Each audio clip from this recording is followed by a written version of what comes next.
Hello Ride-On people, just had a new parcel delivered to me from those nice people at Revzilla. Here it is, and inside here is my new armoured Rukka over jacket. Out with the rack works. And inside we have my new jacket.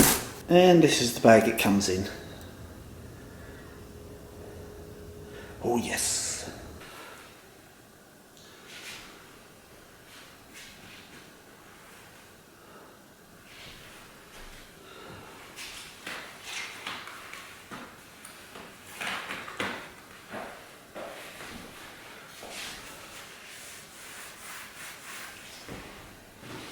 So it's quite a snug fit, which it should be, because you don't want the body armour moving around at all.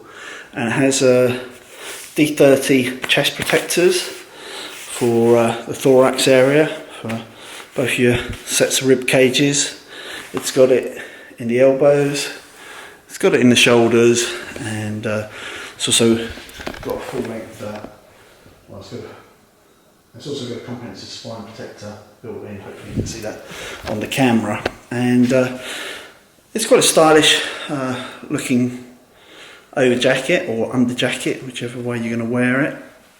Now a lot of people will wear this particular jacket, I think, under like a thin airflow jacket, or perhaps a Gore-Tex jacket if it's light rain or something like that. You know, a Gore-Tex shell, that is.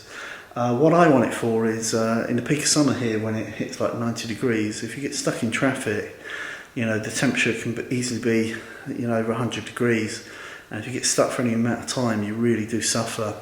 And lots of people here riding t-shirts, and that's just not for me. I like having a bit of protection, and usually wear a perforated armoured jacket, but even that gets a bit unbearable at times.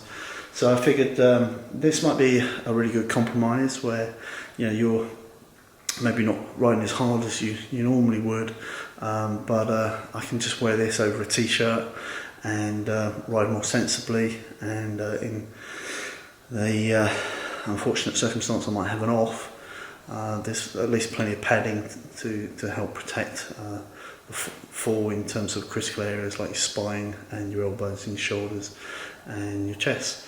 Now, you must do whatever is right for you. When I lived in England, I typically wore one-piece race leathers with full body armour in and full-length spine protectors and lots of really armoured stuff, because it's nice and cool, and you can, basically. And the roads are very congested, and it's very easy to be knocked off, frankly.